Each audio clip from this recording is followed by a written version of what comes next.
Hello everyone, welcome back to Buried Files. Tonight we descend deeper into the shadows with 8 new, disturbing true horror stories that have emerged from the scorching desert and forgotten corners of Arizona. These are not mere tales of urban legend or campfire stories passed down through generations. Instead, we bring you first-hand accounts of terror that have been meticulously documented and cross-referenced with local authorities, hospital records, and witness testimonies from across the Grand Canyon state. Each narrative comes directly from those who experienced the unthinkable in the most unexpected places. From the neon-lit checkout lanes of midnight grocery stores, to the cursed ruins of Two Guns Ghost Town, and from the historic hotels of Prescott to the abandoned mining camps near Bisbee.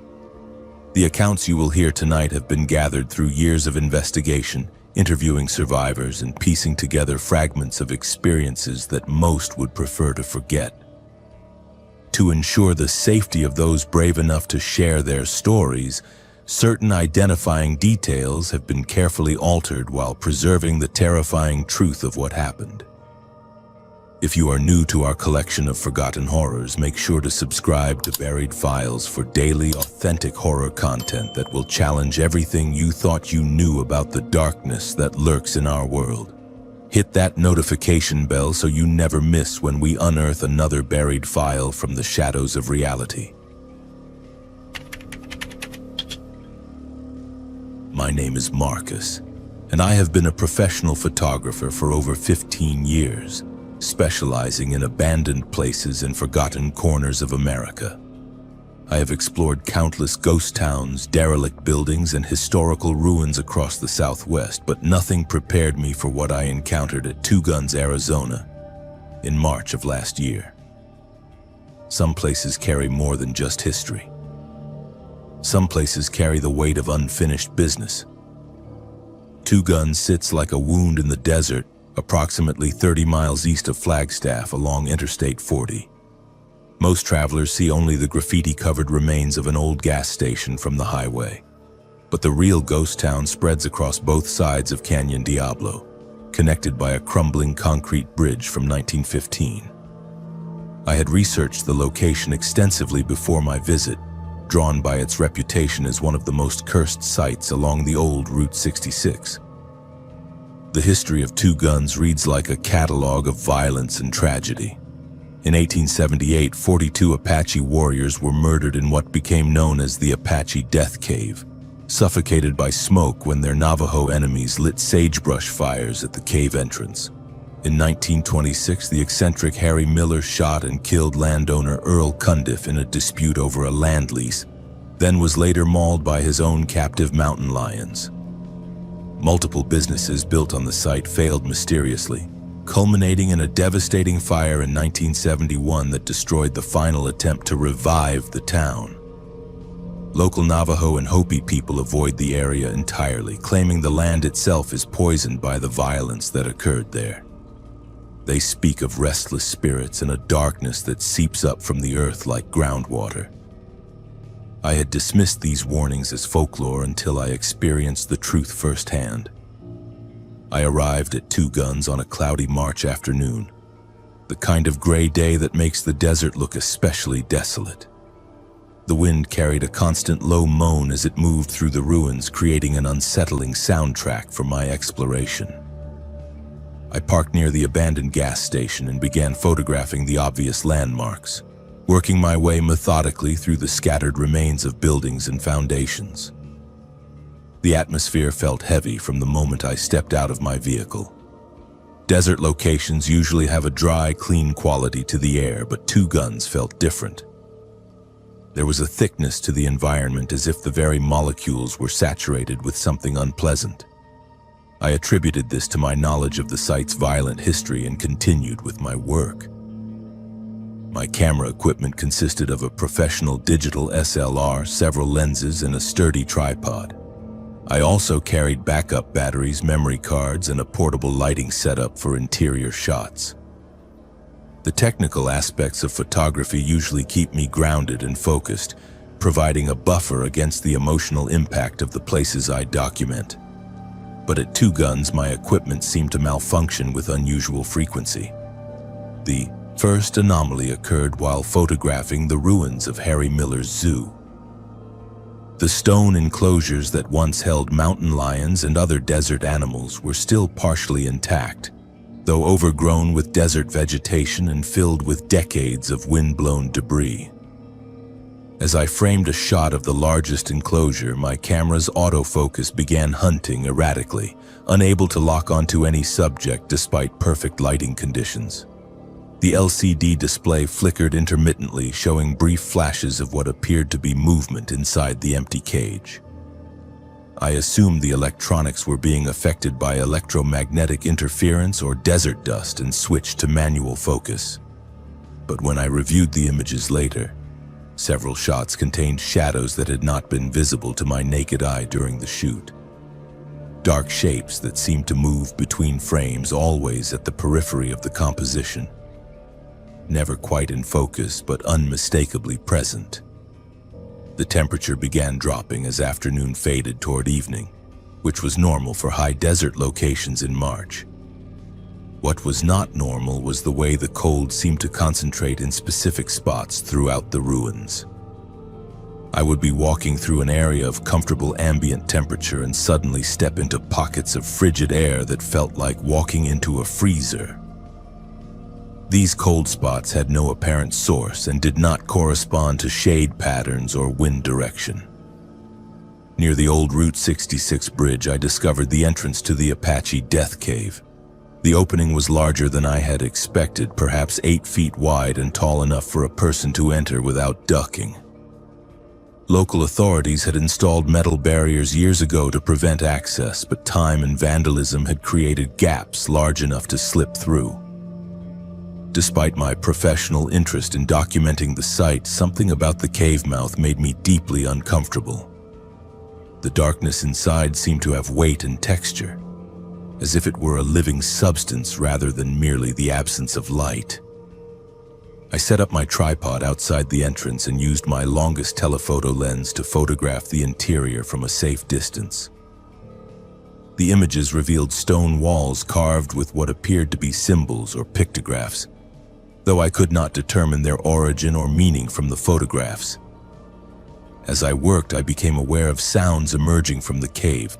At first, I thought it was simply wind moving through the underground passages, creating the acoustic effects common in cave systems. But gradually, the sounds began to resolve into something more disturbing. I could hear what sounded like voices speaking in a language I did not recognize, rising and falling in what might have been conversation or argument. The voices were accompanied by other sounds that defied easy explanation. Scraping noises like fingernails against stone, rhythmic tapping that reminded me of Morse code. And underneath it all, a sound like breathing, slow and labored, as if something large was sleeping fitfully in the depths of the cave. My rational mind insisted that these were acoustic illusions created by wind patterns and the cave's natural acoustics, but my body was responding to the sounds as if they represented genuine threats. My heart rate increased, my breathing became shallow. Every instinct I possessed was screaming at me to leave the area immediately. I forced myself to continue working, determined to document whatever was causing these phenomena. I switched to video mode and began recording the cave entrance while monitoring the audio feed through my camera's headphones. What I heard through the electronic equipment was far worse than what I had perceived with my naked ears. The voices were clearer through the headphones, speaking in urgent, overlapping whispers. I could not understand the words, but the emotional content was unmistakable. Fear, anger, and desperate pleading filled the audio track. Beneath the human voices, I could hear sounds that were decidedly non-human. Growling, hissing, and wet, tearing noises that made my stomach clench with revulsion. As the sun began to set, casting long shadows across the ruins, the activity from the cave intensified. The temperature dropped another 10 degrees in the span of minutes. The whispers became more agitated, occasionally rising to what sounded like screams before dropping back to urgent murmuring. My camera's battery indicator, which had shown 70% charge moments before, suddenly dropped to critical levels. I decided to retreat to my vehicle and review the footage I had captured. But as I began packing my equipment, I realized I was no longer alone at the site. Figures were moving among the ruins, silhouettes that seemed to absorb light rather than cast shadows. They moved with purpose, but not with the gait of living humans. Their movements were too smooth, too fluid, like smoke given form. The figures appeared to be converging on my location from multiple directions. I could not determine their number because they seemed to flow and merge together, separating and reforming in patterns that hurt to watch directly. When I tried to focus on any individual figure, it would become translucent and slip away from my perception, only to reappear in my peripheral vision. My hands shook as I finished packing my gear and retreated toward the parking area. The figures followed, maintaining a constant distance but never approaching close enough for me to get a clear look at them. Through my camera's viewfinder, they appeared more solid, revealing details that my naked eyes could not process. Faces that flickered between human and something else. Clothing that shifted between different time periods and styles. Eyes that reflected light like an animal's, even in the growing darkness. As I reached my vehicle, the voices from the cave rose to a crescendo that seemed to shake the ground beneath my feet. The figures stopped their pursuit and turned toward the cave entrance, as if responding to some unheard summons. One by one, they flowed back into the darkness of the Apache Death Cave, moving with the inevitability of water following gravity. I drove away from Two Guns as fast as the desert roads would allow, not stopping until I reached Flagstaff. In the safety of my hotel room, I reviewed the photographs and video footage I had captured. The images told a story that my conscious mind struggled to accept, but that some deeper part of me recognized as truth. The cave photographs showed not just the pictographs I had noticed during shooting, but also faces pressed against the stone walls from the inside, as if people were trapped within the rock itself. The video footage captured movements and shapes that had been invisible to me during recording, a shadow theater of figures acting out scenes of violence and desperation. Most disturbing of all were the audio recordings. When I ran the cave sounds through professional audio analysis software, I could isolate individual voices speaking in what sounded like multiple Native American languages, as well as English phrases from different historical periods. The voices told fragments of stories about betrayal, murder, and endless imprisonment in darkness. Research into the specific history of the Apache Death Cave revealed details that had not appeared in my preliminary study of the site. The 42 Apache warriors who died there were not random victims of tribal warfare, but specific individuals who had been betrayed by someone they trusted. They had been led into the cave by a supposed ally who then delivered them to their Navajo enemies. Their deaths were not just murders, but betrayals that violated sacred bonds of trust and hospitality. According to tribal traditions that are rarely shared with outsiders, such betrayals create spiritual wounds that cannot heal through natural processes. The victims become anchored to the site of their deaths, unable to move on to whatever exists beyond this world. They remain trapped, reliving their final moments and drawing other violent deaths to the same location, creating an ever-growing community of the spiritually imprisoned. I have not returned to Two Guns, nor do I intend to. The photographs I captured there have been exhibited in galleries across the Southwest, but I never display the most disturbing images. Some things are not meant to be shared with the general public. Some darkness should remain buried in the desert where it belongs. But sometimes, late at night in my dark room, I hear whispers that remind me of the voices from the Apache Death Cave.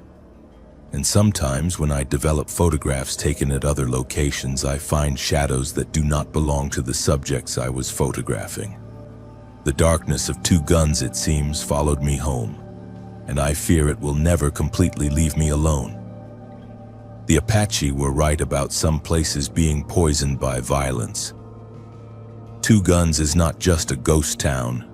It is a wound in the world that refuses to heal, and some wounds are better left undisturbed.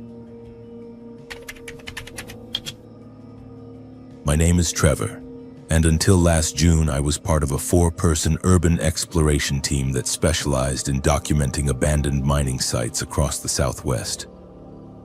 We called ourselves the Desert Ruins Collective, and over 5 years we had explored dozens of forgotten mining camps, ghost towns, and industrial sites throughout Arizona, Nevada, and New Mexico. Our work combined photography, historical research, and video documentation to preserve the stories of places that were slowly being reclaimed by the desert. We thought we understood the risks involved in exploring these dangerous locations. The abandoned copper mine near Bisbee taught us that some places are abandoned for reasons that have nothing to do with economics or safety regulations.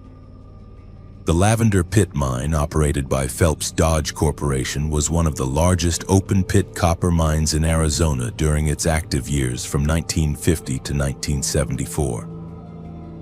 Located just outside Bisbee in the Mule Mountains, the mine produced millions of pounds of copper before being shut down due to declining ore grades and increasing environmental concerns.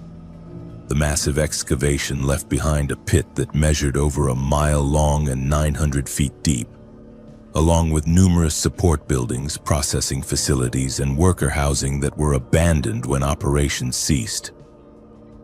Our team consisted of myself as the primary photographer, Lisa, who handled video documentation, Marcus, who specialized in historical research and mapping, and Jessica, who was our safety coordinator and climbing equipment specialist. We had been planning the Bisbee expedition for months, studying historical records, satellite imagery, and consulting with local historians to understand the layout and potential hazards of the site. The area around Bisbee has a complex mining history that spans over a century, with multiple companies operating different claims and extraction methods. The Lavender Pit was only the most recent and visible mining operation, but the mountains around Bisbee are honeycombed with older underground tunnels, shafts, and processing sites that date back to the late 1800s. Many of these earlier operations were smaller scale and less well documented, leaving behind a maze of forgotten excavations and abandoned equipment. We arrived in Bisbee on a Friday afternoon in early June, planning to spend the weekend exploring both the main Lavender Pit area and some of the older mining sites that were scattered throughout the surrounding mountains. The weather was typical for summer in southeastern Arizona, with daytime temperatures reaching the low hundreds and nighttime lows dropping into the 70s. The first day of exploration went according to plan. We documented the massive open pit, the abandoned processing equipment, and several of the larger support buildings. The scale of the operation was impressive even in its abandoned state, and we captured hundreds of photographs and hours of video footage. The industrial archaeology was fascinating, with layers of mining history visible in the different types of equipment and construction techniques used during various periods of operation. That evening, while reviewing our footage and planning the next day's activities, Marcus discovered references to a smaller mining camp located higher in the mountains above the Lavender Pit. According to his research, this camp had been operated by a different company in the 1920s and had been abandoned much earlier than the larger operation. The camp included several buildings, mine shafts, and what appeared to be a small smelting operation that had been built to process high-grade ore from underground workings. The appeal of exploring this lesser-known site was irresistible. These smaller operations often preserved details of mining life that were lost in larger industrial sites, and the camp appeared to be largely intact based on aerial photographs from the 1960s. We decided to hike up to the camp on Saturday morning, planning to spend the day documenting whatever remained of the buildings and equipment. The hike to the camp took approximately 2 hours. following what appeared to be an old access road that had been cut into the mountainside to transport equipment and supplies to the mining operation. The road was in poor condition after decades of abandonment, with sections washed out by flash floods and others blocked by rock slides. We had to navigate carefully around these obstacles while carrying our photography and safety equipment. The mining camp itself was more extensive than we had expected from Marcus's research. A cluster of wooden buildings hugged a natural shelf in the mountainside, connected by boardwalks and stairs that had been built to navigate the steep terrain. Most of the structures were in various stages of collapse, with roofs caved in and walls leaning at dangerous angles. But several buildings remained sufficiently intact to explore safely. The largest building appeared to have been the main processing facility, housing machinery for crushing and sorting ore before it was transported to the smelter. The equipment was still in place, though heavily rusted and partially buried under debris that had fallen from the deteriorating roof. We spent several hours documenting these machines, which represented mining technology from the early 20th century that was rarely preserved in such complete condition. Behind the processing building, we discovered the entrance to the main mine shaft. The opening was approximately 8 feet square and descended at a steep angle into the mountain. A wooden head frame structure still stood above the entrance, though the cables and pulleys that would have been used to transport miners and ore cars had long since been removed. Warning signs posted by the Forest Service advised against entering the mine due to unstable conditions and the presence of toxic gases. Despite the warnings, the mine entrance was compelling from a documentary perspective. This was where dozens of miners had worked daily during the camp's operational period, extracting copper ore under dangerous conditions for minimal pay. Their stories were an important part of Arizona mining history, and the shaft represented a direct connection to their experiences. Jessica insisted that we maintain safe distances from the mine entrance and test the air quality before approaching too closely. She carried portable gas detection equipment that could identify carbon monoxide, hydrogen sulfide, and other dangerous gases that sometimes accumulated in abandoned mines. The readings near the entrance showed acceptable levels of these gases, though she recommended that we avoid spending extended time in the area. As we set up our equipment to photograph the mine entrance and headframe, Marcus noticed something unusual about the shaft opening. Despite the bright afternoon sunlight, our powerful flashlights could not penetrate very far into the darkness of the tunnel. The light seemed to be absorbed rather than reflected, creating an effect similar to looking into a deep well at night. More disturbing was the sound that emerged from the mine.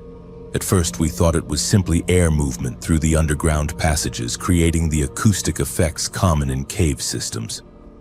But as we listened more carefully, the sounds began to resolve into something that resembled human voices calling from deep within the mountain.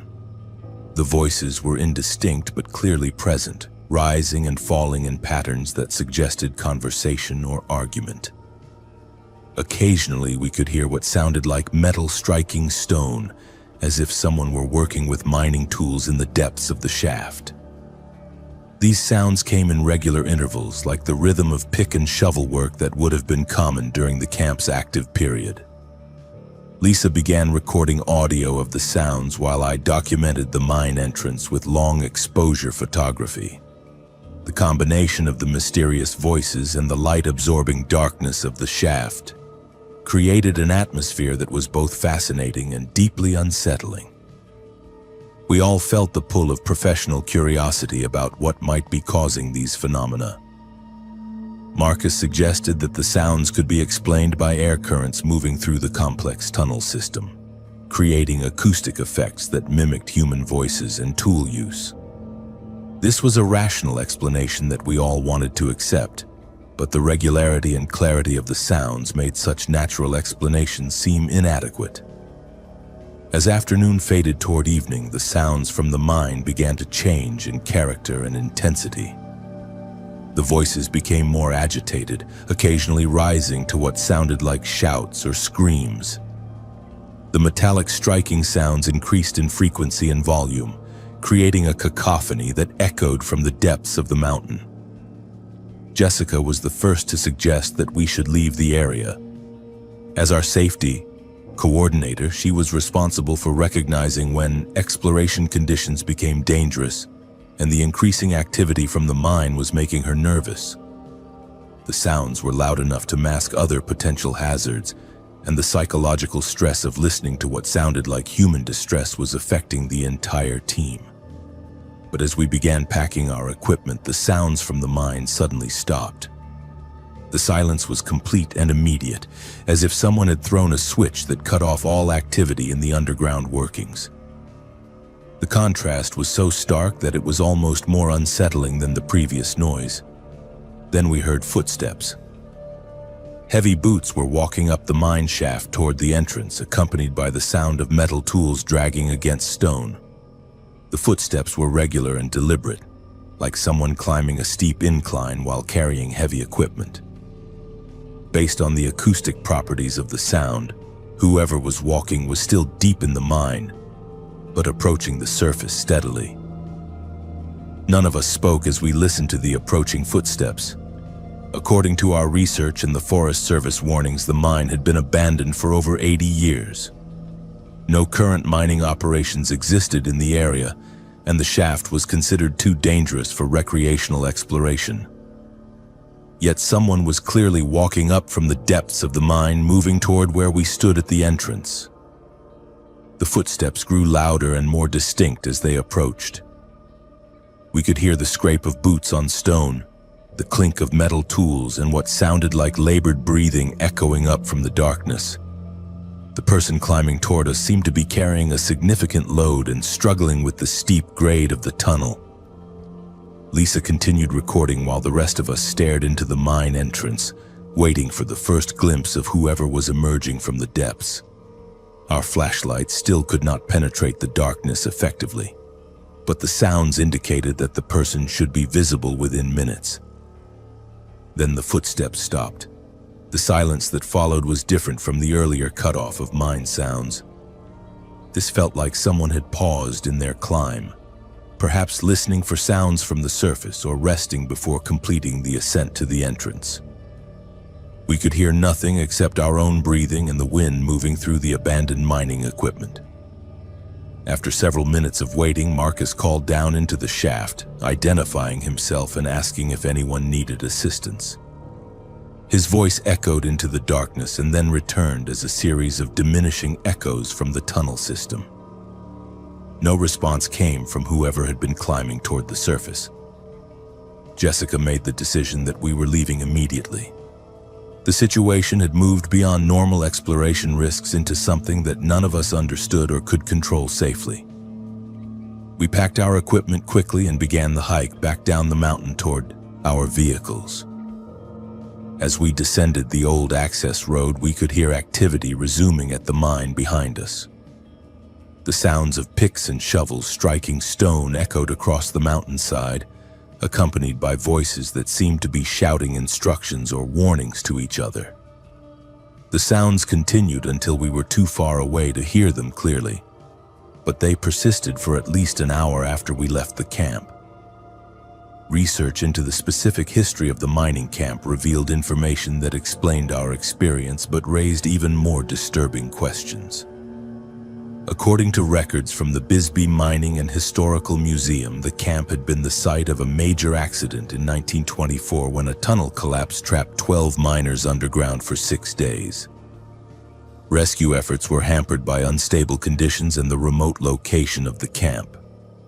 By the time rescuers reached the trapped miners, 8 had died from injuries and carbon monoxide poisoning. The 4 survivors reported that they could hear the voices of their dead colleagues continuing to work in the collapsed sections of the mine, apparently unaware that they had been killed. The camp was abandoned immediately after the rescue operation, with the mining company citing unsafe geological conditions and the psychological trauma experienced by surviving workers. Local residents reported hearing sounds of mining activity coming from the abandoned workings for years after the closure, leading to persistent rumors that the dead miners were still trying to complete their work. More disturbing was information we discovered about other exploration teams that had visited the camp in recent decades. 3 separate groups of urban explorers and mining historians had reported similar experiences of hearing voices and footsteps in the mine, always followed by the sensation of being watched or pursued as they left the area. One team had attempted to explore the mine shaft with proper safety equipment, but had been forced to retreat when their lights failed simultaneously, and they heard what sounded like tunnel collapse occurring behind them. Another group reported that their vehicle would not start after visiting the camp, stranding them overnight in the area while sounds of mining activity continued from the abandoned workings. Most significantly, a geological survey team that had visited the camp in the 1980s to assess the stability of the abandoned mine had documented their experience in official reports. Their instruments detected no signs of structural instability or dangerous gases, but multiple team members reported hearing voices and tool sounds coming from sections of the mine that had been sealed since the 1924 collapse. We never returned to the mining camp above Bisbee, and our team dissolved shortly after the expedition. Lisa moved to Oregon to focus on architectural photography. Marcus changed careers to become a museum curator, and Jessica now works for the Forest Service educating people about mine safety.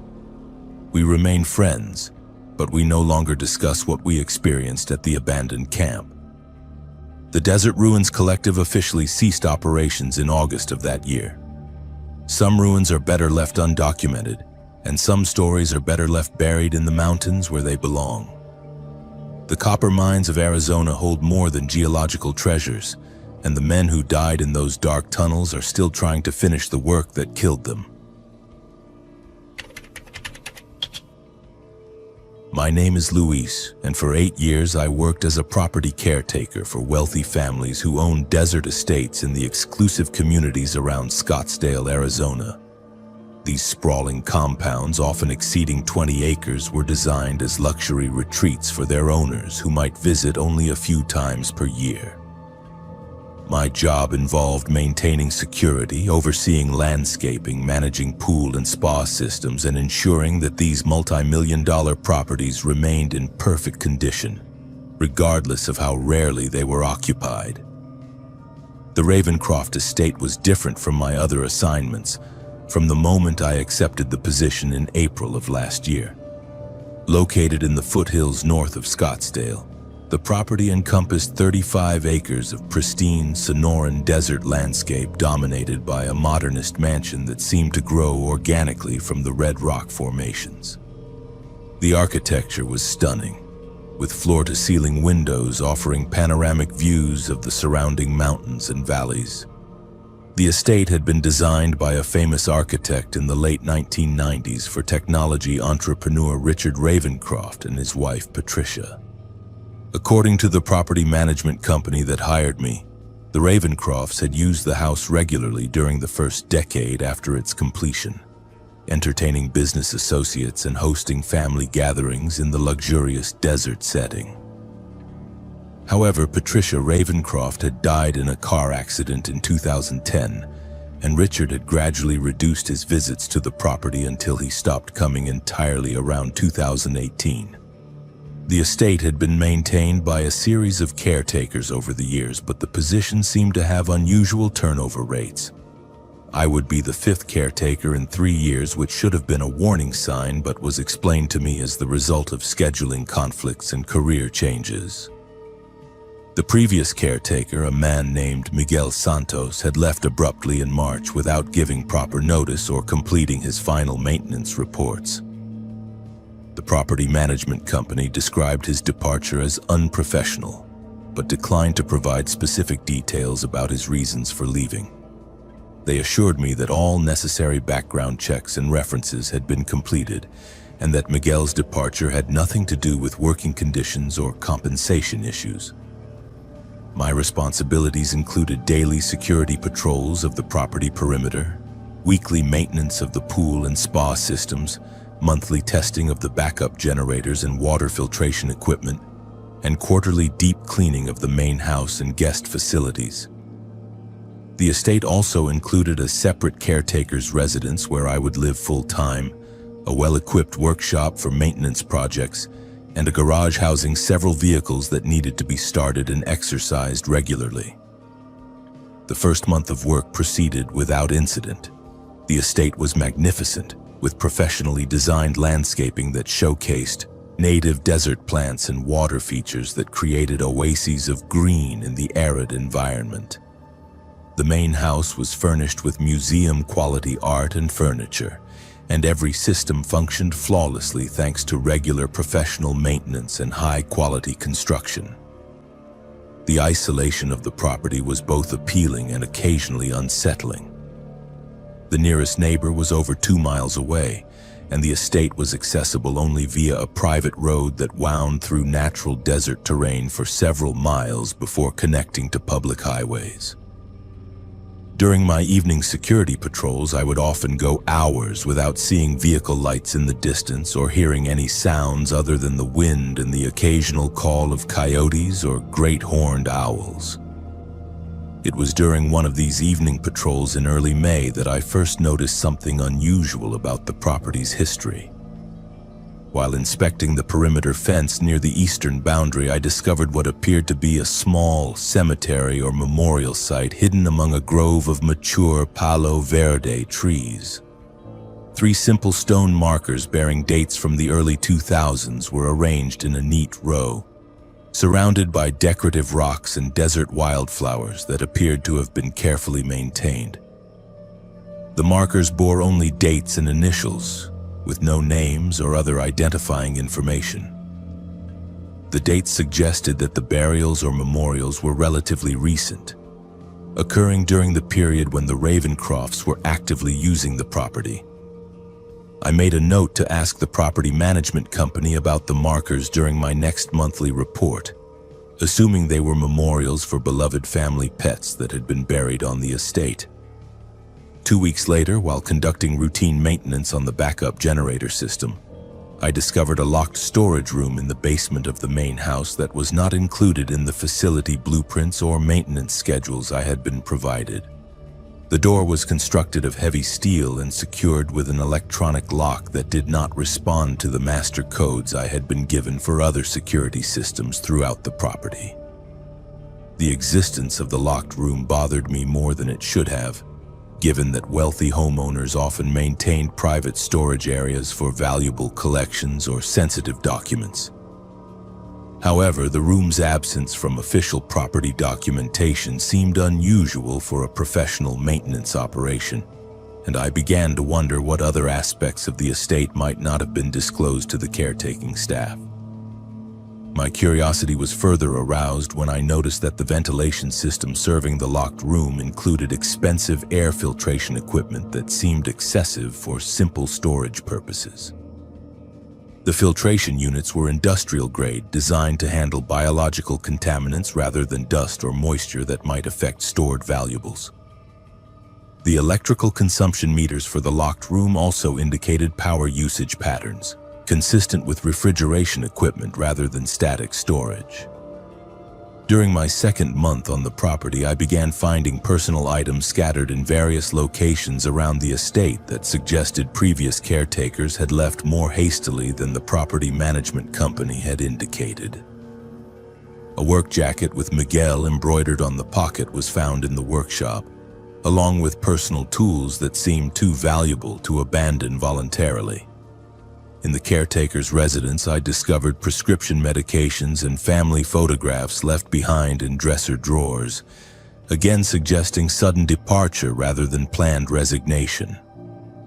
Most disturbing was a journal I found hidden beneath the bathroom sink in the caretaker's residence.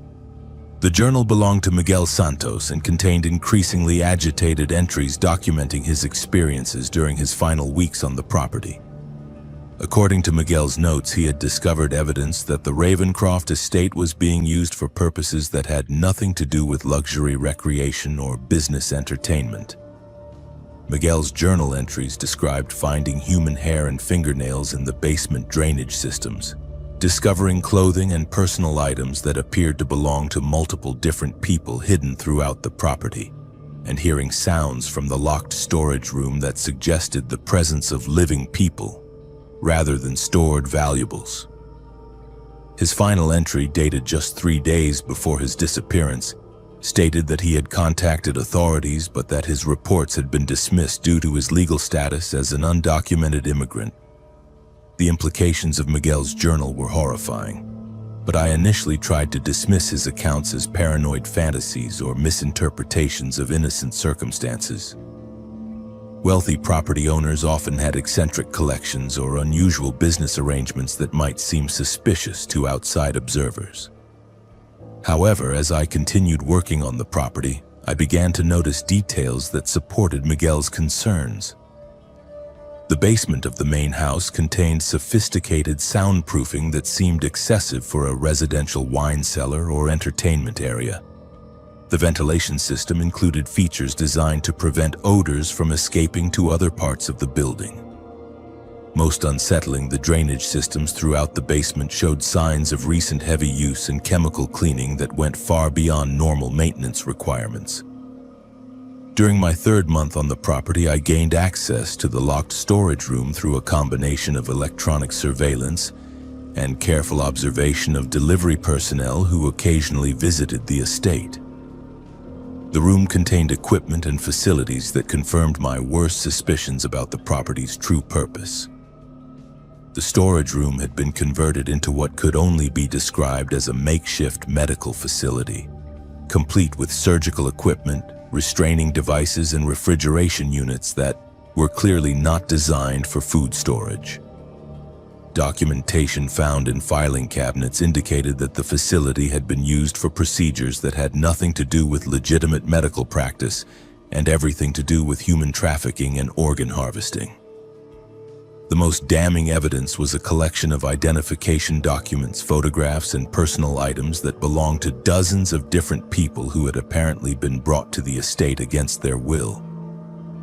The victims appeared to be primarily undocumented immigrants and homeless individuals who would not be immediately missed by authorities or family members. Financial records hidden in the medical facility indicated that Richard Ravencroft had been operating an international organ trafficking network that used the isolated desert estate as a processing center. Wealthy clients from around the world would travel to Arizona under the cover of medical tourism, while victims were brought to the property and held in the converted basement facilities until their organs could be harvested and transplanted. The stone markers I had discovered during my first week on the property were not memorials for beloved pets, but grave sites for victims whose organs had been harvested and whose bodies had been disposed of on the estate grounds. The dates on the markers corresponded with periods of increased activity at the medical facility, suggesting that the operation had been ongoing for over a decade before Patricia Ravencroft's death had forced a temporary suspension. The journal entries I found in the medical facility indicated that operations had resumed in recent years under the supervision of medical professionals who traveled to Arizona specifically to perform the illegal procedures. The facility had been designed to handle multiple victims simultaneously, with recovery areas for transplant recipients and disposal systems for biological waste that ensured no evidence would remain on the property. Most horrifying was the discovery that several recent victims were still being held in hidden chambers beneath the main medical facility. The basement had been excavated to create a multi-level complex that extended far deeper into the desert floor than the original house plans indicated. Sound from these lower levels was completely isolated from the rest of the property, explaining why previous caretakers had taken months to discover the full scope of the operation. I immediately contacted federal authorities, providing them with detailed documentation of the organ trafficking facility and information about the victims still being held on the property. The FBI raid that followed resulted in the rescue of 7 people who were being held for future organ harvesting, along with the arrest of medical personnel and security staff who had been operating the facility. Richard Ravencroft was arrested at his primary residence in California and charged with multiple federal crimes related to human trafficking, kidnapping, and murder. The investigation revealed that his technology business had served primarily as a money laundering operation for the organ trafficking network, which had generated millions of dollars in revenue over more than 15 years of operation. The bodies of at least 37 victims were eventually recovered from various burial sites throughout the property, though investigators believe the actual number of deaths may have been significantly higher. Many victims had been cremated using industrial equipment hidden in the property's maintenance buildings, leaving no physical evidence of their murders. The previous caretakers who had left the property abruptly had not resigned voluntarily or been dismissed for performance issues. According to federal investigators, at least 3 former caretakers had been murdered when they discovered evidence of the organ trafficking operation. Their bodies were among those found in the desert burial sites, and their disappearances had been covered up through falsified employment records and forged resignation letters. Miguel Santos was found alive but severely traumatized in a medical facility in Mexico, where he had fled after discovering the true nature of the Ravencroft estate. His journal had been accurate in every detail, and his decision to leave the country immediately after contacting authorities had probably saved his life. Federal prosecutors credited his documentation with providing crucial evidence for the successful prosecution of the trafficking network. The Ravencroft estate has been seized by federal authorities and will eventually be sold to compensate victims' families and fund anti-trafficking enforcement efforts. The main house and all associated buildings have been demolished to prevent the site from becoming a morbid tourist attraction, and the desert land will be donated to conservation organizations. The property management company that hired me was revealed to be a front organization created specifically to provide cover for the trafficking operation and to recruit caretakers who could be monitored and controlled. Several company executives were arrested and charged with conspiracy, and the organization was permanently shut down by federal authorities. I no longer work as a property caretaker and have moved to a different state to escape the trauma of my experiences at the Ravencroft estate. The isolation and luxury that initially attracted me to the job were revealed to be tools used to hide unspeakable crimes against vulnerable people who had no one to protect them. The Arizona desert holds many secrets, but some properties are abandoned for reasons that have nothing to do with economics or changing lifestyles.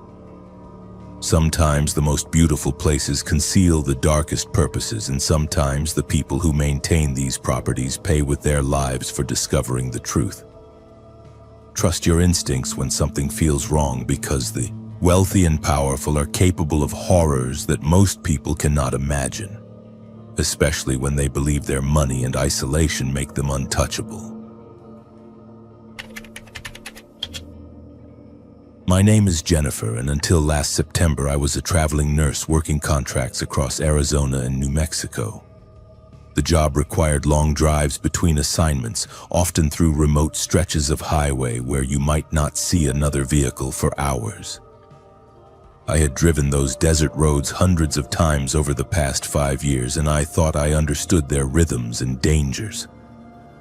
I was wrong about what lurked on the highways between Phoenix and Flagstaff.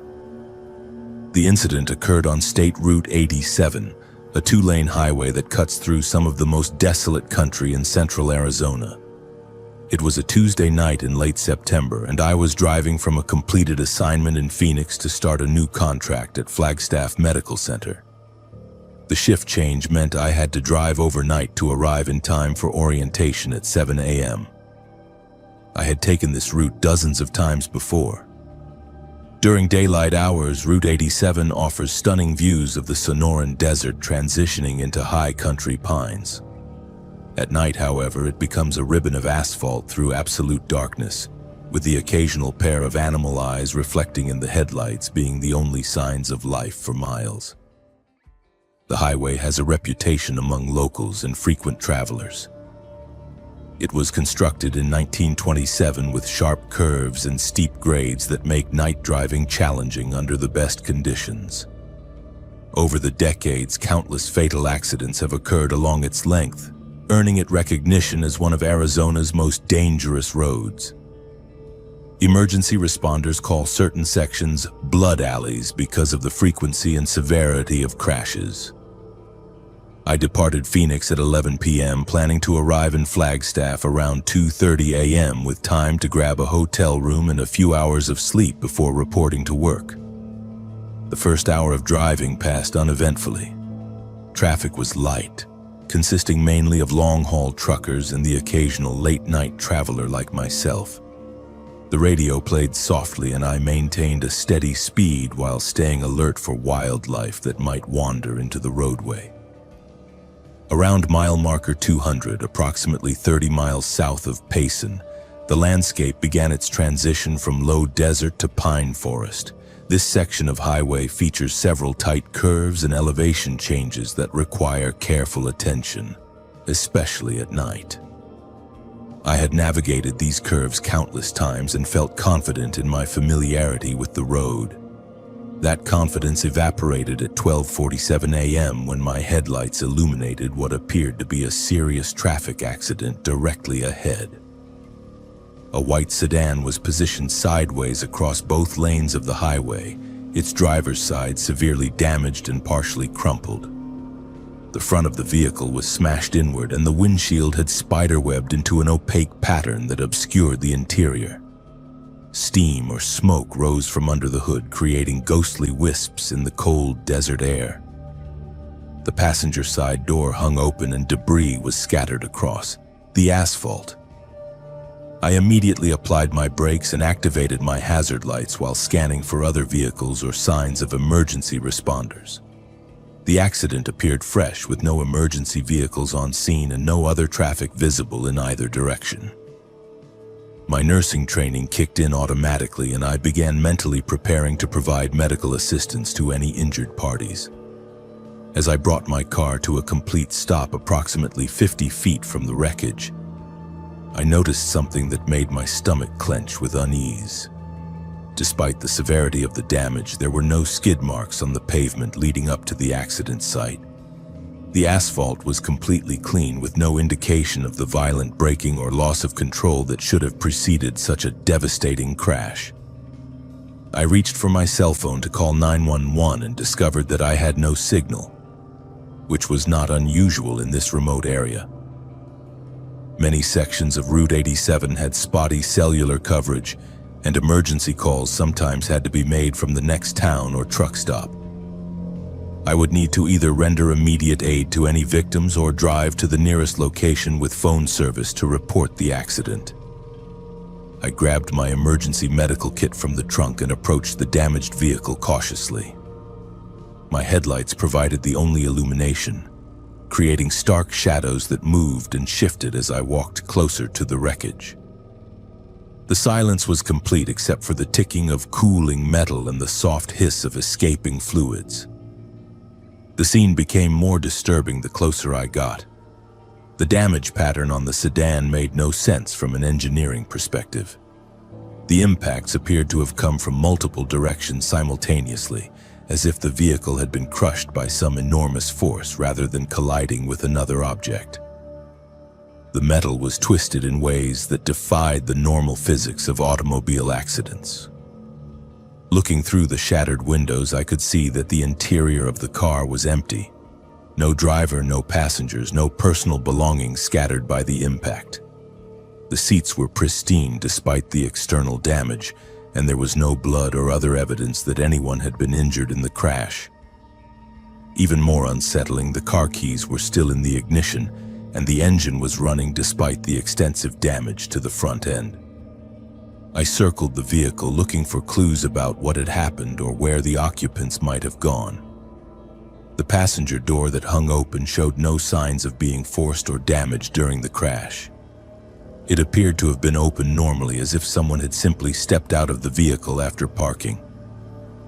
But there were no footprints in the sandy soil beside the highway and no indication of where the driver might have gone for help. The license plate was clearly visible and appeared current, though something about the numbers and letters seemed wrong in a way I could not immediately identify. The registration sticker looked fresh, but when I leaned closer to read the dates, the numbers seemed to shift and blur as if they were printed on water rather than static material. As I completed my examination of the vehicle, I became aware that I was no longer alone on the highway. A figure was walking toward me from the direction of Payson, moving with the slow, deliberate pace of someone who had been traveling on foot for a considerable distance. As the person drew closer, illuminated by my headlights, I could see it was a woman in her 30s wearing a pale blue dress and carrying a small purse. She appeared completely calm despite the circumstances, showing no signs of injury or distress that would be expected from someone involved in such a severe accident. Her clothes were clean and undamaged, her hair neatly arranged, and her expression was serene in a way that felt completely inappropriate for the situation. "Thank goodness someone stopped," she said in a voice that carried clearly through the desert air despite the distance between us. "I have been trying to get help for such a long time." She gestured toward the wrecked sedan as if it were merely an inconvenience rather than a potentially fatal accident. I introduced myself and explained that I was a nurse who could provide medical assistance if needed. I asked if she had been in the vehicle and whether she was injured, while internally cataloging the complete absence of trauma symptoms that should have been present if she had survived such a devastating crash. "Oh, I was not hurt," she replied, continuing to approach with that same unhurried pace. "But my husband is still trapped inside. He cannot get out on his own, and I do not have the strength to help him." She pointed toward the sedan, which I had just thoroughly examined and found to be completely empty. I looked back at the vehicle, confused by her statement. The interior was clearly vacant, with no signs that anyone had been trapped inside or extracted by emergency responders. I asked her to clarify what she meant, wondering if there had been a second vehicle involved in the accident that I had somehow missed. "He is right there in the driver's seat," she said with growing urgency.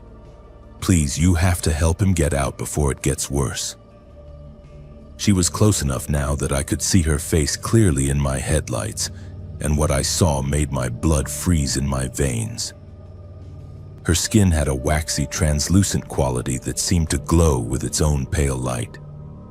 Her eyes were completely white, with no visible pupils or irises, and they reflected my headlights like mirrors. When she spoke, I could see that her mouth moved normally, but the voice seemed to come from somewhere else entirely, as if she were lip-syncing to words spoken by someone standing behind me. I backed toward my vehicle while keeping my eyes on both the woman and the wrecked sedan. As I watched, the interior of the damaged car began to change. A figure materialized in the driver's seat, slumped forward against the steering wheel. The man appeared to be unconscious, with blood running down his face from a head injury. His clothes were torn and stained, and his breathing was labored and irregular. "You see him now," the woman said with satisfaction. "He has been waiting so long for someone to help. All you have to do is reach inside and pull him free." She gestured toward the open passenger door with hands that seemed to have too many fingers, all of them unnaturally long and pale. Every instinct I possessed was screaming at me to get back in my car and drive away as quickly as possible. Nothing about this situation made logical sense, and my nursing experience told me that trauma victims do not simply materialize inside vehicles that had been empty moments before. But the professional part of my mind insisted that I had a duty to help if someone was truly injured. I approached the passenger door cautiously while keeping the woman in my peripheral vision. The man in the driver's seat looked real enough, and his injuries appeared severe. If this was some kind of hallucination brought on by stress or fatigue, the responsible thing to do was still to investigate and ensure that no one actually needed medical assistance. As I reached toward the door handle, the woman spoke again. "Hurry," she urged. "He is running out of time." If you do not help him soon, he will end up like all the others who have waited too long on this road." The interior of the vehicle felt ice cold when I leaned inside, despite the warm September night. The injured man did not respond when I called to him or touched his shoulder. His skin was frigid and had the waxy texture I had noticed on the woman's face. When I checked for a pulse at his wrist, I found nothing, and his chest was not rising and falling with breath. I jerked my hand back and turned to tell the woman that the man was already dead and beyond help. But she was no longer standing where I had left her. Instead, she was sitting in the passenger seat of my own vehicle, smiling at me through the windshield with those terrible white eyes. I ran to my car and yanked open the driver's door, but the passenger seat was empty. The woman had vanished as completely as if she had never existed. I started the engine with shaking hands and drove away from the accident scene as fast as the curving highway would allow, not caring about speed limits or safe following distances. When I reached Payson 20 minutes later, I stopped at the first gas station I could find and called 911 to report the accident. The dispatcher took my information and assured me that emergency responders would investigate the scene immediately. I provided the exact mile marker location and a detailed description of the damaged white sedan blocking both lanes of traffic. The next morning, after completing my shift orientation at the hospital, I called the Arizona Department of Public Safety to follow up on the accident report. The dispatcher I spoke with checked their records thoroughly before informing me that no accidents had been reported on Route 87 the previous night. Emergency crews had not responded to any calls in the area I described, and no abandoned or damaged vehicles had been found. Curious and increasingly disturbed, I drove back to mile marker 200 during daylight hours. The section of highway where I had encountered the wrecked sedan and its impossible occupants was completely clear. No debris, no skid marks, no signs that any accident had occurred there recently or in the distant past. Research into the history of that particular stretch of Route 87 revealed that it had indeed been the site of multiple fatal accidents over the decades, including a head-on collision in 1994 that killed a married couple driving a white sedan. According to newspaper reports, the husband had been trapped in the wreckage while his wife wandered the highway in shock, trying unsuccessfully to flag down help before she also succumbed to her injuries. The accident had occurred at exactly mile marker 200, and the victims had been found the next morning by a passing truck driver. The investigation determined that the couple had been dead for several hours before they were discovered, meaning they had spent their final moments alone on the dark highway, waiting for assistance that arrived too late. I no longer drive Route 87 at night, and I have changed my work schedule to avoid overnight assignments that require long-distance travel through remote areas. Some accidents, it seems, continue to happen long after the original victims have died, and some people continue to wait for help that can never actually save them. The desert highways of Arizona hold more than just the living, and not every accident scene you encounter will exist in the same reality you inhabit. My name is Tyler, and until 8 months ago I was a regular weekend warrior who thought the greatest dangers in the Arizona desert came from rattlesnakes and heat exhaustion. I grew up in Phoenix and had been camping in the Sonoran Desert since I was a teenager, exploring areas from the Superstition Mountains to the remote washes around Cave Creek. I believed I understood the rhythms and risks of desert survival. That confidence vanished during a March camping trip when my friends and I encountered something that had been hunting in the Cave Creek area for much longer than any of us realized. The group consisted of myself and 3 college friends who had maintained our tradition of monthly camping trips even as we entered our 30s and started families. Jake worked in finance, Mike was a high school teacher, and Danny had recently started his own construction business. We were experienced outdoorsmen who prided ourselves on proper preparation and respect for the wilderness. Cave Creek stretches through some of the most pristine Sonoran desert landscape in central Arizona, about 40 miles north of Phoenix. The area is famous for its saguaro cacti, ancient petroglyphs, and diverse wildlife that includes javelinas, coyotes, mountain lions, and various species of rattlesnakes. We had camped in the region dozens of times over the years, always following established backcountry protocols and leave-no-trace principles. For this particular trip, we had selected a campsite approximately 5 miles from the main Cave Creek Road, accessible only by high-clearance vehicle and a challenging hike through rocky terrain. The location offered complete solitude and spectacular views of the surrounding mountains and valleys. We planned to spend 3 days exploring lesser-known canyons and photographing the abundant wildlife. The first day passed without incident. We set up our tents in a natural clearing surrounded by mature mesquite trees and towering saguaros, established a proper fire ring with gathered deadwood, and prepared a dinner of freeze-dried meals and fresh vegetables we had packed in coolers. The weather was perfect for March camping, with daytime temperatures in the mid-70s and nighttime lows expected to drop into the 40s. As darkness fell, we built a modest campfire and settled into our usual routine of sharing stories and planning the next day's activities. The desert night sounds were familiar and comforting. The distant yipping of coyotes, the occasional hoot of a great horned owl, and the rustle of small creatures moving through the underbrush in search of food and water. Around 10 p.m., however, the normal night sounds began to change in subtle ways that initially escaped our conscious notice. The coyote calls became less frequent and eventually stopped entirely. The owl went silent. Even the constant chirping of insects seemed to fade until the desert around our campsite felt unnaturally quiet. Jake was the first to comment on the silence. "Anyone else notice how quiet it got out there?" he asked, gesturing toward the darkness beyond our fire circle.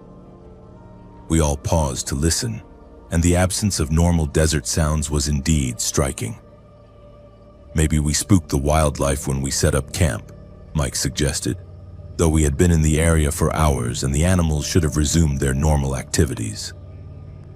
Danny, who had the most hunting experience among us, shook his head. "No, this is different. When animals go quiet like this, it usually means there is a predator in the area. Something big enough that everything else wants to hide from it." As if summoned by his words, a sound drifted through the night that none of us had ever heard before. It started as a low rumble, almost like distant thunder, but it modulated into something that resembled vocalization. Not quite a roar, not quite a scream, but something that combined elements of both in a way that raised the hair on the back of our necks. The sound came from somewhere to the north of our campsite, perhaps half a mile away based on its volume and clarity. It lasted for approximately 10 seconds before fading into silence, leaving us staring at each other around the fire with expressions of confusion and growing unease. "Mountain lion?" Jake asked hopefully, though we all knew that mountain lion vocalization sounded nothing like what we had just heard. Danny shook his head again. "I have heard plenty of mountain lions. That was not a mountain lion. I do not know what that was, but it was big." We decided to maintain our normal camping routine while staying alert for further sounds. The fire provided both light and psychological comfort, and we agreed to keep it burning throughout the night rather than letting it die down as we usually did. We also moved our food storage containers closer to the tents and double-checked that everything was properly secured. The second occurrence happened around midnight as we were preparing to sleep. This time, the sound was closer, perhaps 200 yards from our campsite, and it was accompanied by the unmistakable sound of something large moving through the desert vegetation. We could hear branches breaking and rocks being displaced, as if a very heavy creature was making its way through terrain that offered little concealment. Mike grabbed a powerful flashlight and swept its beam in the direction of the sounds, but the light penetrated only 30 or 40 yards into the darkness before being absorbed by the dense vegetation. Whatever was making the noise remained beyond the reach of our illumination, though we could hear it pause when the light swept in its direction, as if it were aware of our observation. "We need to make a decision here," Danny said quietly. "Do we pack up and leave, or do we stick it out until morning?" The practical part of me wanted to retreat to the safety of our vehicles and drive back to civilization, but none of us wanted to admit that we were being driven away by unknown sounds in the night. We compromised by setting up a watch schedule, with one person remaining awake and alert while the others slept in shifts. I took the first watch, armed with the brightest flashlight we had and a large knife that would be useless against any serious threat, but provided some psychological comfort. During my 2-hour watch, I heard the creature moving around our campsite in what appeared to be a wide circle, always staying just beyond the range of my flashlight. The sound suggested something much larger than any native Arizona predator, moving with surprising stealth considering its apparent size. Occasionally I would catch glimpses of what might have been eyeshine reflecting my light, but never clearly enough to identify the source. Jake's watch passed without major incident, though he reported hearing what sounded like breathing or panting from somewhere in the darkness. Mike's watch brought the most disturbing development yet: tracks. When dawn broke and we could examine our surroundings in daylight, we found footprints in the sandy areas around our campsite that defied easy explanation. The tracks were roughly humanoid in shape, but much larger than any human foot, measuring approximately 18 inches in length. They showed distinct toe impressions and what appeared to be claw marks, though they were not consistent with known bear or mountain lion track patterns. The tracks formed a clear circuit around our campsite, maintaining a consistent distance of about 50 yards from our tents. Whatever had made them had spent considerable time observing us during the night, walking in a pattern that suggested intelligence and purpose rather than random animal behavior. More disturbing than the tracks themselves was what we found in one of the clearer impressions. At the heel of the largest footprint, embedded in the sand, was a piece of bone that appeared to be from a human hand. The bone was old and weathered, bleached white by sun exposure, but unmistakably human in origin. We photographed the tracks and the bone fragment before packing our gear as quickly as possible. None of us spoke much during the breakdown process, but we were all thinking the same thing. We needed to leave the area immediately and report our findings to the appropriate authorities. The drive back to Cave Creek Road seemed to take forever, though it was the same route we had used to enter the area. Every shadow seemed to conceal potential threats, and we found ourselves checking the mirrors constantly for signs of pursuit. It was an irrational fear, but the previous night had shattered our confidence in our understanding of what lived in the Arizona wilderness. Once we reached cell phone coverage, we contacted the Maricopa County Sheriff's Office to report the unusual tracks and the human bone fragment. The deputy who took our report was professional but clearly skeptical, noting that bone fragments in the desert were not unusual, and that track identification could be difficult even for experienced outdoorsmen. However, when we showed him the photographs we had taken, his demeanor changed noticeably. He asked detailed questions about the exact location of our campsite and requested copies of all the images. He also advised us not to return to the area alone and to report any similar encounters immediately. Research into the history of the Cave Creek area revealed that it had been considered sacred territory by several Native American tribes, including the Tohono O'odham, who had specific warnings about creatures that hunted in the desert darkness. According to tribal tradition, certain areas of the Sonoran Desert were home to entities that were not entirely animal or human, beings that had existed since before the arrival of European settlers. The Tohono O'odham had specific protocols for traveling through these areas, including never camping alone and always maintaining fires throughout the night. They spoke of creatures that could mimic human voices and would attempt to lure travelers away from their groups. And they warned that these beings had an appetite for human flesh that had developed over centuries of feeding. Most significantly, the tribal warnings specifically mentioned the Cave Creek area as a place where such entities gathered during certain times of the year, drawn by the abundance of water and the natural corridors that allowed them to move undetected between different hunting territories. We never returned to that specific campsite, though we continued our regular camping trips in other areas of Arizona. However, none of us could shake the feeling that we had encountered something that challenged our understanding of what lived in the American Southwest. The tracks we photographed remain unexplained, and the bone fragment was never identified by the authorities. 6 months after our Cave Creek encounter, Danny disappeared during a solo camping trip in the Superstition Mountains. His vehicle was found at a trailhead, and his campsite was located 2 days later, but Danny himself was never found. The search teams discovered tracks around his abandoned camp that were remarkably similar to what we had photographed at Cave Creek. The official investigation concluded that Danny had probably become lost and succumbed to exposure, a common tragedy in the unforgiving Arizona wilderness. But Jake, Mike, and I know better. We know that something hunts in the desert darkness, something that has learned to be patient and selective in choosing its prey. The Tohono O'odham warnings were not folklore or superstition. They were survival instructions passed down through generations by people who understood that the Sonoran Desert holds secrets that are older and more dangerous than any modern camper realizes.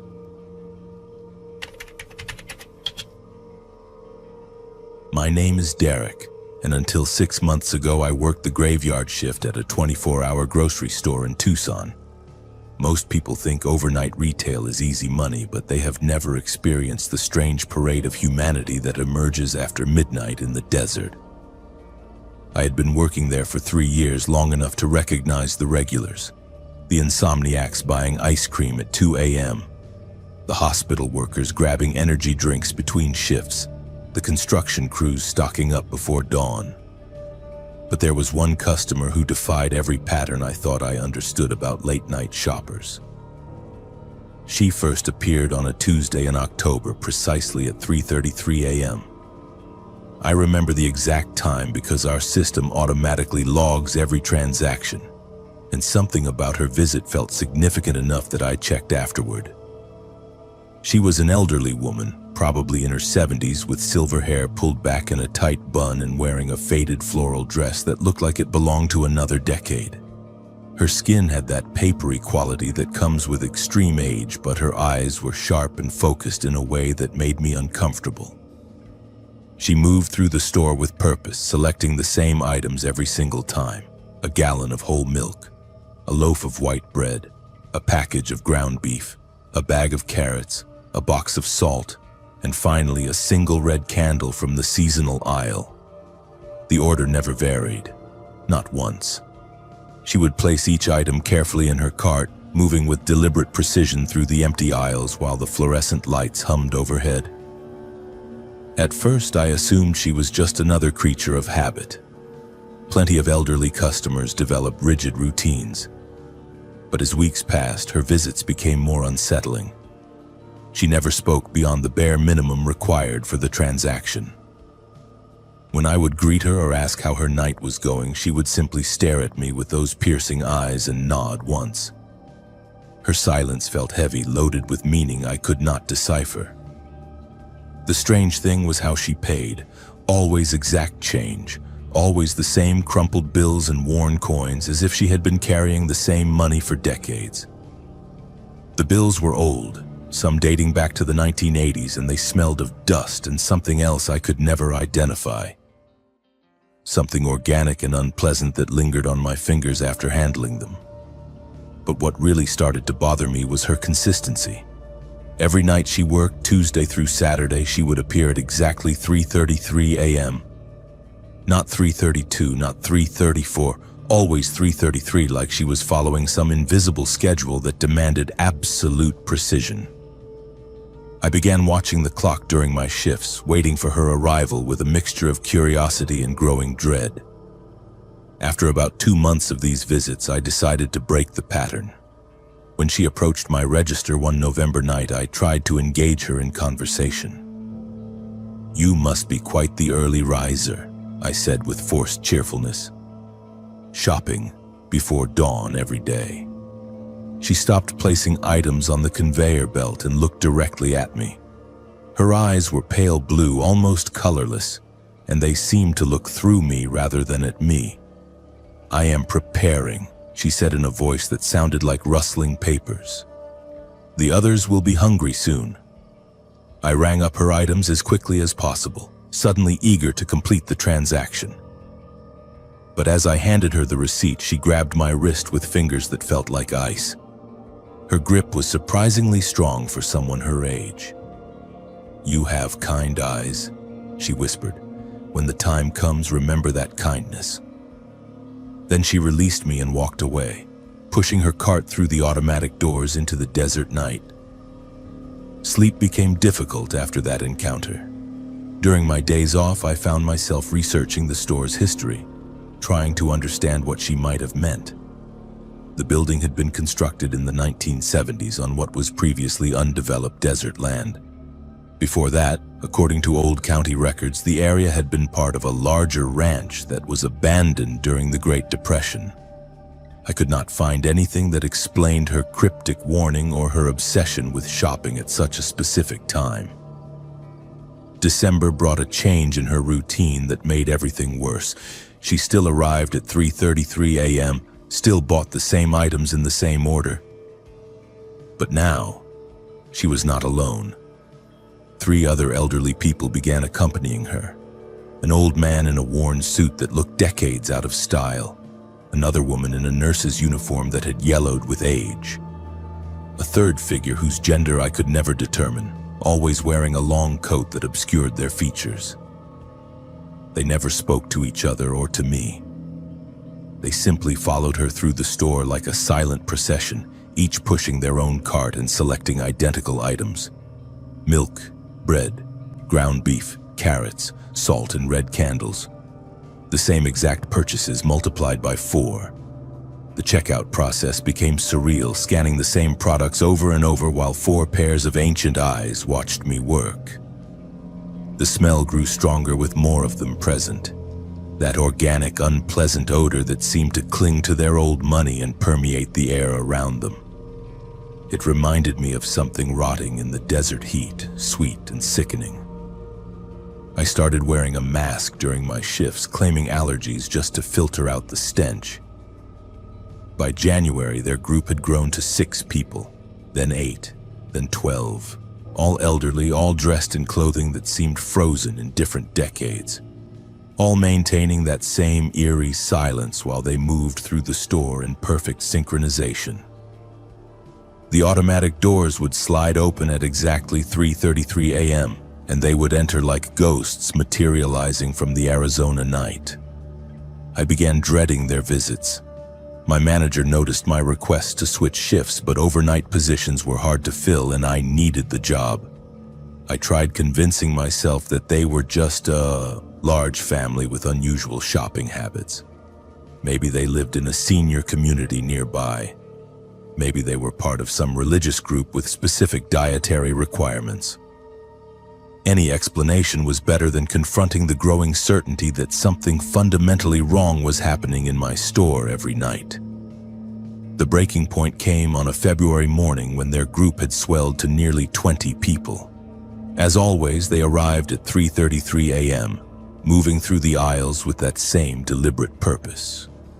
But this time, as the first woman approached my register, she spoke again. "Tonight is the last night," she said in that papery voice. "Tomorrow we begin the feast." I scanned her items with trembling hands, trying to process what she had said. "What feast?" I managed to ask. She smiled for the first time since I had known her, revealing teeth that looked too sharp and too white for her age. "The Feast of Remembrance," she replied, "for all those who were forgotten in the desert, all those who died with empty stomachs and unfulfilled hunger." As I handed her the receipt, she leaned closer. Her breath smelled like turned earth and old bones. "You have been chosen to witness," she whispered. "Because of your kindness, you will understand what we have become." Then she turned and walked away, leading her silent procession back into the night. I called in sick the next day, and the day after that. When I finally returned to work, my manager informed me that the overnight shift was being discontinued due to low customer traffic. The store would now close at midnight and reopen at 6 a.m. When I asked about our late-night regulars, he looked confused. "What regulars?" he said. "The night shift barely had any customers. That is why we are shutting it down." I checked the transaction logs for the previous months, searching for evidence of their purchases. There was nothing. No record of the milk, bread, ground beef, carrots, salt, or candles. No receipts matching their visits. According to the computer system, the store had been virtually empty during those overnight hours. But I know what I saw. I know what I experienced. And sometimes when I drive past that store late at night, I see figures moving through the parking lot at exactly 3:33 a.m. They carry shopping bags filled with provisions for a feast that exists somewhere between memory and hunger, between the living world and whatever lies beyond it in the vast Arizona desert. I work day shifts now at a different store across town. But I still wake up at 3:33 a.m., remembering the weight of their ancient eyes and the promise of kindness in a world where the forgotten dead still need to eat. My name is Carlos, and for 3 years I worked as a security guard at London Bridge in Lake Havasu City, Arizona. Most people know the bridge's history, how it was purchased from England in 1968 and transported stone by stone to Arizona, where it was reconstructed over the Colorado River. What fewer people understand is that some things from Victorian London made the journey along with the bridge itself, things that were never meant to cross an ocean or survive in the Arizona desert. Lake Havasu City was created specifically around the relocated London Bridge as a tourist destination and retirement community. The bridge spans a channel of the Colorado River, connecting the mainland to a small island that houses shops, restaurants, and the London Bridge Resort. During peak season, thousands of visitors cross the bridge daily, taking photographs and marveling at this piece of authentic British architecture transplanted into the American Southwest. My job as a security guard involved monitoring the bridge and surrounding areas from 10 p.m. to 6 a.m., when foot traffic was minimal and most businesses were closed. The work was generally routine, consisting mainly of deterring vandalism, preventing people from climbing on the bridge structure, and ensuring that the lighting systems remained functional throughout the night. The bridge is beautiful during daylight hours, with its stone arches reflecting in the Colorado River and the distant mountains providing a dramatic backdrop. At night, however, it takes on a completely different character. Architectural lighting illuminates the Victorian stonework, creating deep shadows between the lampposts and transforming the familiar tourist attraction into something that feels much older and more mysterious than its 1970s reconstruction would suggest. During my first month on the job, I attributed the strange atmosphere to my unfamiliarity with working alone in such a historically significant location. The bridge was originally built in London in 1831, and it had witnessed over a century of Thames River crossings before its relocation to Arizona. It seemed natural that such an ancient structure would feel different from modern buildings, especially during the quiet hours of the night shift. The first incident occurred on a Thursday night in November, approximately 6 weeks after I began working. I was making my routine patrol across the bridge around 2:30 a.m. when I noticed a woman standing at the center span, leaning against the stone parapet and looking down at the water. This was not unusual in itself, as people sometimes came to the bridge late at night for romantic moments or quiet contemplation. However, something about the woman's appearance struck me as wrong for the time period and weather conditions. She was wearing what appeared to be a long Victorian dress, complete with bustles and elaborate trim that seemed authentic rather than costume-like. Her hair was arranged in an intricate style that belonged to the 19th century, and she wore no modern jewelry or accessories that I could see. More concerning was her behavior. She was not simply admiring the view or taking photographs. Instead, she appeared to be preparing to climb over the parapet, positioning her hands on the stone ledge in a way that suggested she intended to jump into the river below. I approached her immediately, identifying myself as security and asking if she needed assistance. She turned toward me with a face that was pale beyond what could be explained by the bridge lighting, and her eyes held an expression of desperate sadness that seemed to encompass more grief than any single person should be able to carry. "He promised to meet me here," she said in an accent that was distinctly British and belonged to no contemporary regional dialect I had ever heard. "He said we would be together, but he has not come. I cannot wait any longer." I tried to engage her in conversation while moving closer, following the suicide prevention protocols I had learned during security training. I asked her name, tried to understand what she was waiting for, and offered to call someone who could help her with whatever problem she was facing. "My name is Margaret," she replied, "and I have been waiting for Henry since 1888. He was supposed to meet me at the bridge so we could start our new life together, but he never came. I cannot bear the waiting anymore." As she spoke, I realized that despite the clear night air, I could see my breath when I exhaled, as if the temperature had dropped dramatically in the area immediately around her. The cold seemed to emanate from her presence, creating a pocket of winter air that extended perhaps 10 feet in all directions. I was close enough now to see details that made my rational mind struggle to process what I was witnessing. Her skin had a translucent quality that seemed to glow with its own pale light.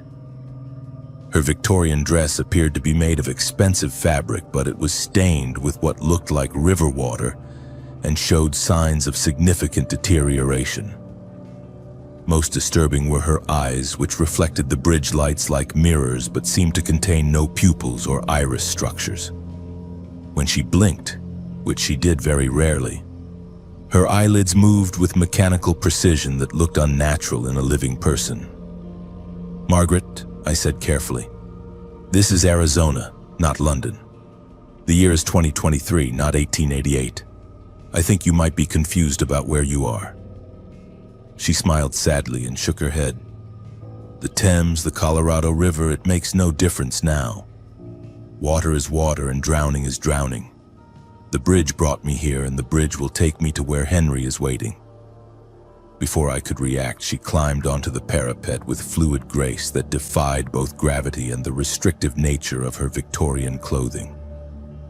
She stood balanced on the narrow stone ledge, her dress billowing in a wind that I could not feel, and looked back at me with an expression of profound gratitude.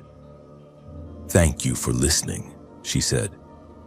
"It has been so long since anyone acknowledged that I exist." Then she stepped forward and fell toward the water below. I rushed to the parapet and looked down, expecting to see her body in the river and preparing to call for emergency rescue services. But there was nothing. No splash, no ripples, no sign that anyone had entered the water. Margaret had simply vanished between the bridge and the river surface. I reported the incident to my supervisor, describing it as a possible attempted suicide that I had been unable to prevent. A search of the river and surrounding shoreline found no evidence that anyone had jumped from the bridge, and security cameras reviewing the footage from that night showed me patrolling alone, with no other person visible anywhere on the bridge during the time I claimed to have witnessed Margaret's jump. My supervisor was understanding but suggested that the stress of working alone at night might be causing hallucinations or waking dreams. He arranged for me to have a few days off and recommended that I see a counselor if the experiences continued. But they did continue. Over the following months, I encountered Margaret on the bridge approximately once every 2 weeks, always late at night and always during the same tragic ritual. She would be waiting for Henry, express her despair at his absence, and ultimately jump to her death in waters that never received her body.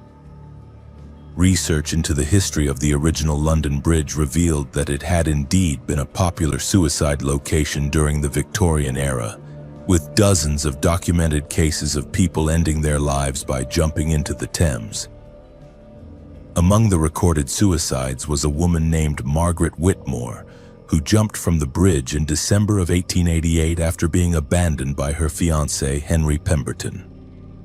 According to newspaper accounts from the time, Margaret had sold all her possessions to purchase passage to America, where Henry had promised to meet her and begin their new life together.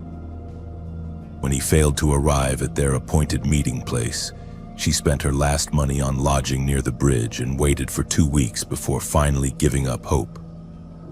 The circumstances of her death were particularly tragic because Henry had actually arrived in London looking for her, but had been delayed by a family emergency and arrived at their meeting place one day after Margaret's suicide. He spent the rest of his life consumed by guilt and grief, eventually taking his own life from the same bridge location in 1891.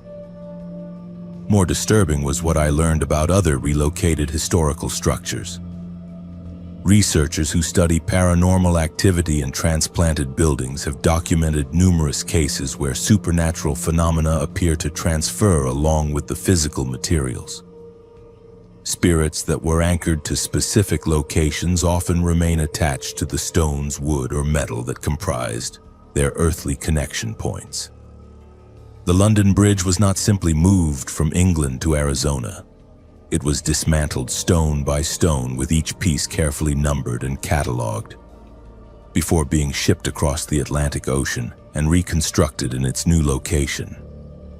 If Margaret's spirit had been bound to the bridge itself rather than to its geographic location, the reconstruction process would have brought her to Lake Havasu City along with the Victorian stonework.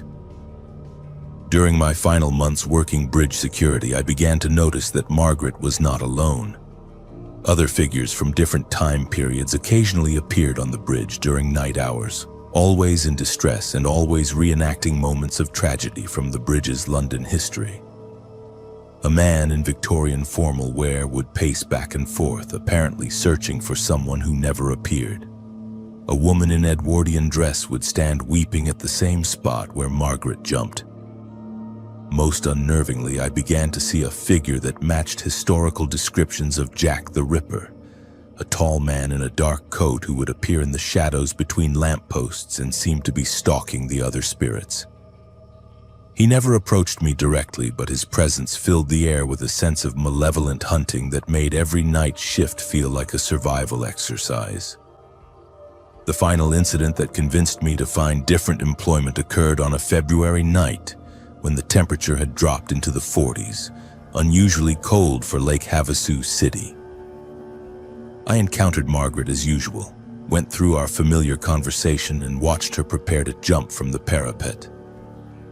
But this time, as she stepped forward, she turned back to me and spoke words that still haunt my memory. "He is coming for you now. The one who hunts women in London follows us wherever the bridge goes. You have seen too much and you have shown too much kindness. He does not like men who protect women from their fate." I looked in the direction she was pointing and saw the Jack the Ripper figure approaching from the far end of the bridge, moving with deliberate purpose and carrying something metallic that gleamed in the streetlight. I ran to my security vehicle and drove off the bridge immediately, not stopping until I reached the bright lights and human activity of the main commercial district. I submitted my resignation the next morning and have never returned to London Bridge at night. Margaret and her fellow spirits from Victorian London continue their eternal reenactments in the Arizona desert, bound to stone and mortar that traveled thousands of miles but could not escape the tragedies of the past. Some historical artifacts should never be relocated, and some bridges connect more than just physical locations. My name is Robert, and I have been a traveling pharmaceutical sales representative for over 12 years. My territory covers the entire Southwest, which means I spend roughly 200 nights per year in hotel rooms across Arizona, New Mexico, and Colorado. I have stayed in everything from luxury resorts to roadside motels, and I thought I had experienced every possible variation of hospitality industry accommodation.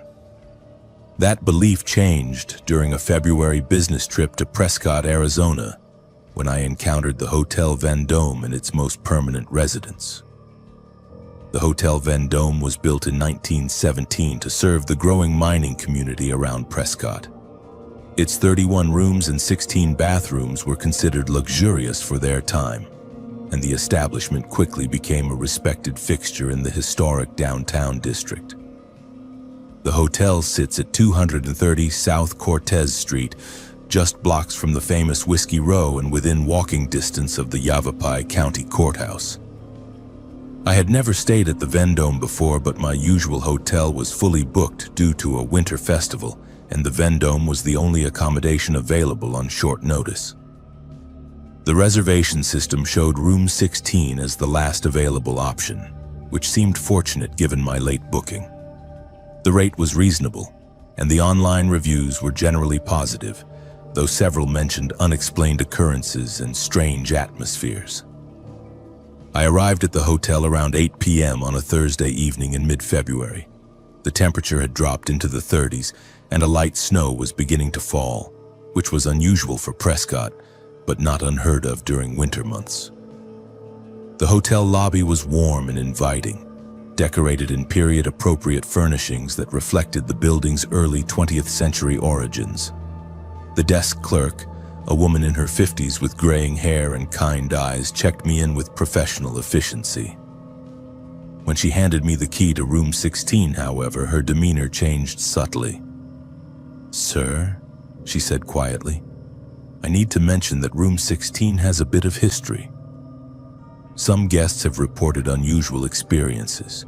If you would prefer a different room, we can arrange alternative accommodation at our sister property across town." I was exhausted from a long day of client meetings and had no interest in driving to another hotel through increasingly snowy conditions. I assured her that I was not concerned about ghost stories and that room 16 would be perfectly adequate for my needs. She nodded reluctantly and provided directions to the room, along with her personal cell phone number in case I needed anything during the night. Room 16 was located on the second floor, accessible via a narrow staircase with creaking wooden steps. The hallway was dimly lit by vintage fixtures that cast uneven shadows on the walls. The hotel maintained its historical character admirably, but the atmosphere felt heavy in a way that had nothing to do with the building's age or architectural style. The room itself was larger than I had expected, furnished with antique pieces that appeared to be original to the hotel's opening period. A four-poster bed dominated the space, draped with heavy curtains that could be drawn for privacy. Two matching armchairs were positioned near a small fireplace, and a writing desk sat beneath the single window that faced the courtyard. What immediately struck me about the room was its temperature. Despite the heating system running audibly, the air felt significantly cooler than the hallway or lobby. I checked the thermostat and found it set to 72 degrees, but the actual temperature felt closer to 60. I adjusted the setting and assumed the older building simply had inefficient heating in certain rooms. As I unpacked my overnight bag, I became aware of a subtle floral scent that seemed to emanate from no identifiable source. It was pleasant but strong enough to be noticeable, like fresh lilacs or jasmine. I checked for air fresheners, potpourri, or flower arrangements, but found nothing that could account for the smell. The scent was strongest near the armchairs and seemed to fade as I moved toward other parts of the room. I had planned to work on sales reports for several hours before sleeping, so I set up my laptop on the writing desk and began reviewing client accounts and preparing for the next day's meetings. The work was routine, requiring concentration but not creative thinking, which made what happened next even more disturbing. Around 10:30 p.m., I became aware that I was no longer alone in the room. The sensation was immediate and unmistakable, like the feeling of being watched by someone standing just outside my peripheral vision. I looked up from my computer screen and scanned the room carefully, but saw nothing unusual. The feeling persisted, however, growing stronger rather than fading as psychological impressions usually do. I returned to my work, attributing the sensation to fatigue and the strange atmosphere of the old hotel. But within minutes, I heard what sounded like soft footsteps moving across the carpet near the bed. The sound was distinct and rhythmic, like someone pacing back and forth in a small area. When I turned to look, the room appeared empty, but the footsteps continued for several more seconds before stopping abruptly. The temperature in the room dropped noticeably during the footstep episode. My breath became visible, and I could feel cold air moving around me like a gentle breeze. The floral scent intensified to the point where it was almost overwhelming, filling my nostrils with the heavy sweetness of funeral flowers. I decided to take a break from work and called the front desk to report the heating problem.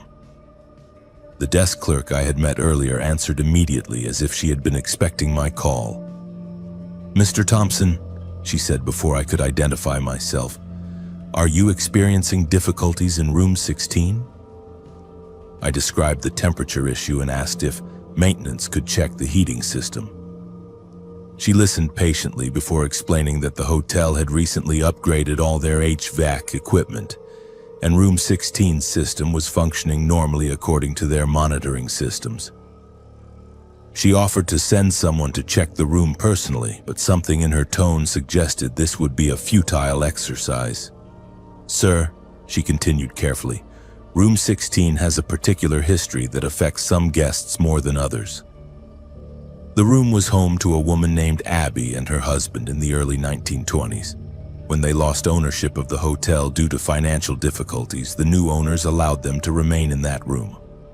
One night, Mr. Beer left to obtain medication for Abby, who was suffering from tuberculosis, and he never returned. Abby refused to eat after his abandonment and eventually passed away in that room along with her cat." She paused before continuing. "Many guests report sensing a presence in room 16. The experiences are always non-threatening, but they can be unsettling for those who are not prepared. Abby seems particularly active during winter months and late evening hours." I thanked her for the information and assured her that I was comfortable remaining in the room.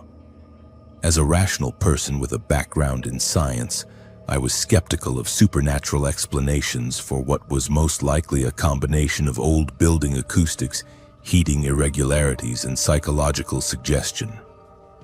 I returned to my work with renewed focus, determined not to let hotel folklore interfere with my productivity.